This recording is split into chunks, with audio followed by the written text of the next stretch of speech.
Bonjour, bonjour mes élèves, bonjour à toutes et à tous, et soyez la bienvenue sur ma chaîne YouTube pendant toute la période de la pandémie. Aujourd'hui, on va voir une leçon de grammaire.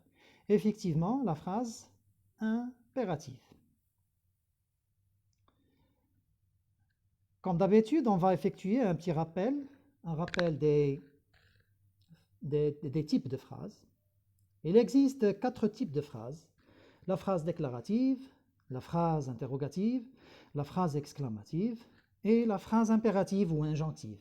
D'abord, qu'est-ce qu'une phrase déclarative? La phrase déclarative, c'est une phrase qui donne une information. La phrase interrogative, c'est une phrase qui pose une question. La phrase exclamative, c'est une phrase qui manifeste un sentiment. Et enfin, la phrase impérative ou injonctive, le titre de notre leçon. Qu'est-ce qu'une phrase impérative? Regardons les 3 exemples ci-dessous. P1, phrase 1, P2, phrase 2, P3, phrase 3. P1, regarde à gauche puis à droite avant de traverser. P2, respectant tous le code de la route. P3, ne circulez jamais entre les voitures. Quelques questions de la découverte. Quels sont les verbes conjugués dans ces phrases? À quel temps ces verbes sont-ils conjugués?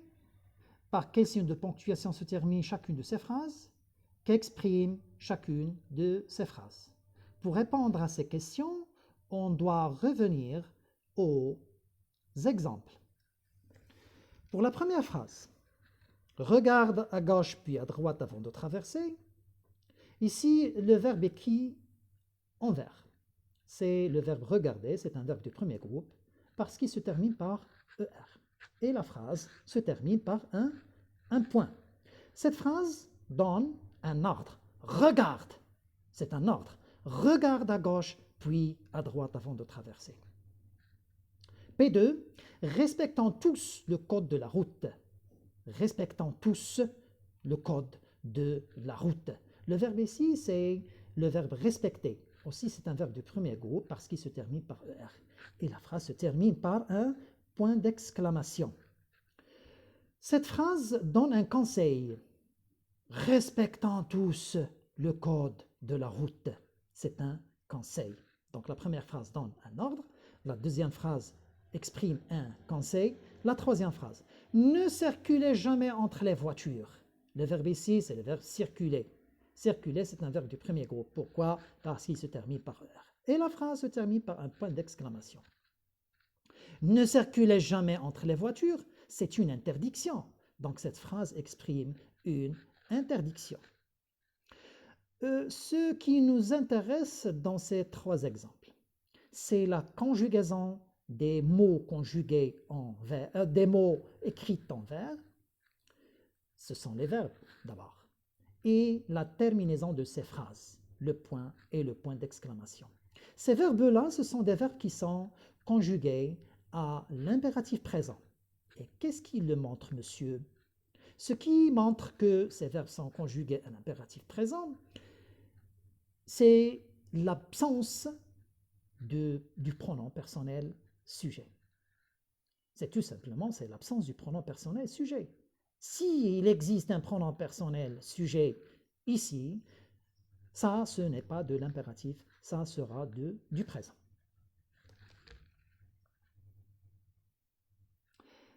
Réponse aux questions de la découverte, c'est tout ce qu'on a dit tout à l'heure.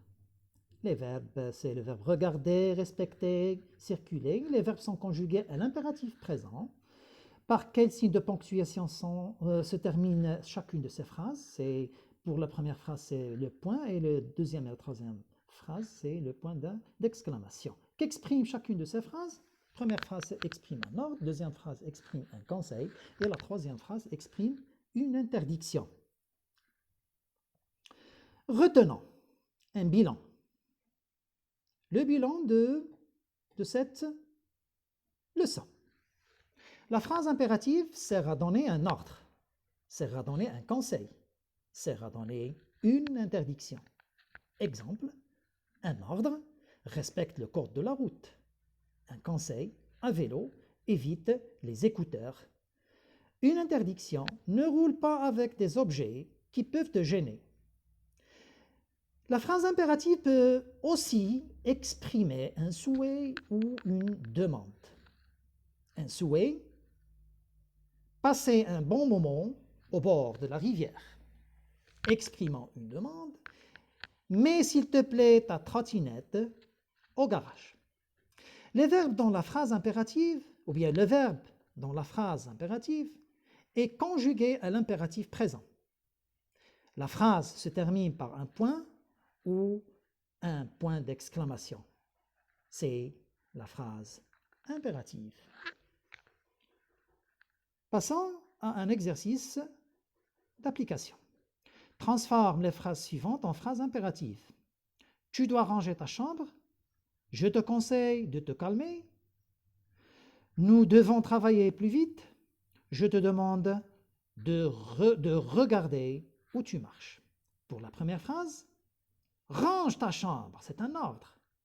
Pour la deuxième phrase, c'est un conseil, calme-toi. Pour la troisième phrase, travaillons plus vite, c'est un ordre. Et pour la dernière phrase, aussi c'est un ordre, regarde où tu marches.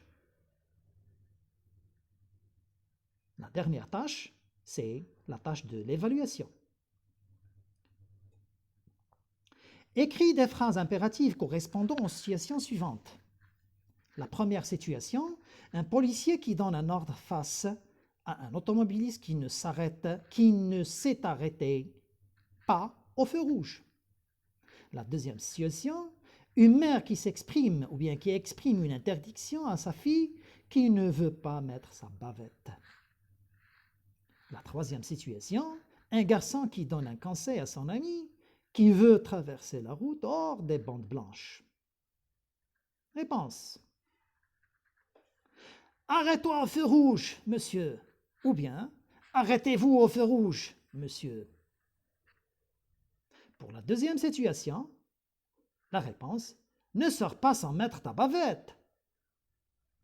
Pour la troisième phrase, ou bien pour la troisième situation, traverse la route bande blanche.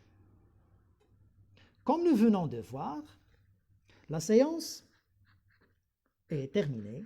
J'espère que vous seriez en bonne santé. J'espère que vous ne sortez pas. J'espère que vous restez à la maison. S'il vous plaît, s'il vous plaît, s'il vous plaît, restez chez vous. Je suis là.